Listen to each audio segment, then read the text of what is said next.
Hello everyone नमस्कार मु ममता स्वागत करुच्ची आपण मानक मो चैनल ओडिया घर चलनी को।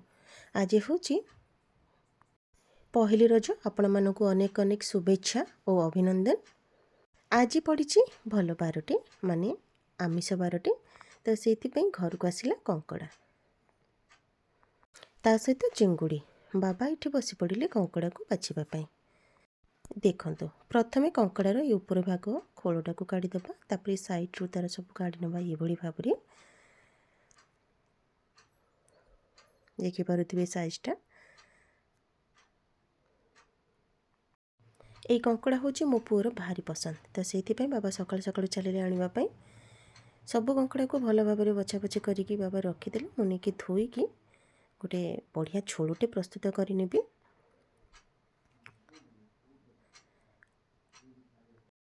बाबा को पचारे यहाँ कौ कंकड़ा कहले यहाँ चिलिका कंकड़ा तो देखिबार टेस्ट केमती कौन अच्छी आपण मान सहित मुझे सेयार करी कहबी। एठी मु भल भाव पूरा धोई नहीं देखो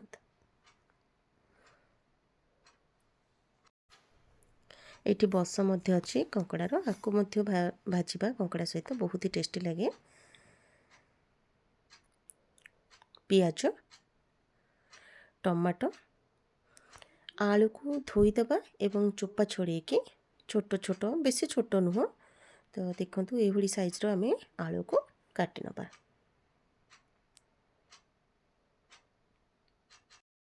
आपण मैंने चाहिए सिझेकी आलू पकई पारे किंतु मुझे कंचा आलू को भाजिकी पकेबी। जमी आपण मानक कही चिंगुड़ी आसला चिंगुड़ी को बाछिकी लुण हलदी लंका गुंड देकी ताकू भाजिकी रखीदेवी। चलतु मसला प्रस्तुत करनबा। ये अदा जीरा डालचीनी टिके टमाटो पियाज रसुण सुखिला लंका आपन चाहिए कंचा लंका दे पारिबे। कढ़ी रे सोरिष तेल देदेबा कहीं जेकोसी नॉनवेज आइटम सब कढ़ी रे बहुत भल हुए टेस्ट भल लगे। एबे कंकड़ा को तेल गरम हो सारा पर गोटे गोटे करके भाजी नबा। कढ़ी रे जेतिकी धरुचे से अनुसार भाजी नेबे। ये मोर ऑलमोस्ट सब कंकड़ा भाजी सारे गोटे जगह रखी नबा। आलू को देखंतु टिके हलदी गुंड टिके लुण देके भाजिके काढ़ी देछि जेतिकी आलू दरकार सेटा ऐड करबा और बाकी सब चिंगुड़ी दे देबे। कढ़ी को टिके धोई दबा भल भाव में कहीं आमर मसला पियाज ये सब लगी पारे। सोरष तेल हल्का चीनी डालचीनी आपण मैंने चाहिए गोटा गरम मसला दे पारिबे। एठी पियाज को दे देबा दुईटी मीडियम साइज रो पियाज को मुठी देछि। पियाजटा भल भाव में भाजी होगा देबा मीडियम फ्लेम रे। एठी हमर पियाज भाजी हो गलानी। लंका गुंड हलदी गुंड कसुरी मेथी लुण ता सहित देछि टिके एवरेस्ट मसला आपण माने जो मसला यूज करुथिबे ताको दे देबे। एमिति ही पिठापातिया साहाय्य ए समय गैस रो फ्लेम टी हमर लो थिबो काहेकि ना हमर मसला तळु लागि जाय पारे पिता लागिबो।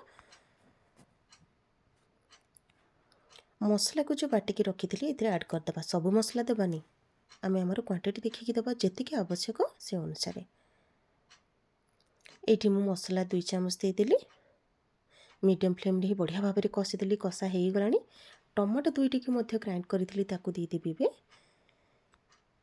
तो देखो कलरटा केते सुंदर देखा जाउची ना मुझे कौन कलर ऐड करिछि किंबा काश्मीर लाल मिर्च मध्य देनी। मसलारू तेल भल भाव में बाहर पर्यंत आम कषिदबा कहीं मसला को जिते समय कषा आमर ये कंकड़ा तरकारी बहुत ही भल लगे।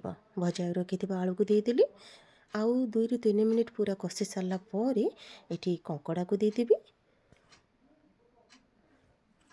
कंकड़ा को पकई पुणी 2 ରୁ 3 मिनिट एमती पिठापातिया साहाय्य आम कषि नबा। तो पूर्व मुझे पानी को पूरा गरम करके रखी थी। जेकोसी मसला तरकारी हो आम गरम पानी देले से जल्दी हो जाए टेस्ट भल होता है।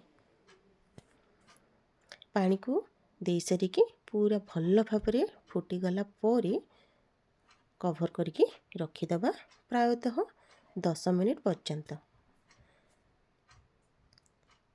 10 मिनिट पर ये मोर देखंतु କଙ୍କଡ଼ା ଝୋଳ କେତେ ସୁନ୍ଦର ଭାବରେ ପ୍ରସ୍ତୁତ ହୋଇଯାଇଛି। ହାଲକା ଏଥିରେ ଗରମ ମସଲାକୁ ଆଡ଼୍ କରିଦେବା। ତ ଦେଖିଲେ ନା, ଗରମା ଗରମ କଙ୍କଡ଼ା ଝୋଳ ଏଠି ରେଡ଼ି ହୋଇଗଲା। ଆକୁ ଗରମା ଗରମ ଅରୁଆ ଭାତ, ଉଷୁନା ଭାତ ସହିତ ସର୍ଭ କରିପାରିବେ। ପରିବାରର ସମସ୍ତେ ଆକୁ ଏନ୍ଜୟ କରିପାରିବେ।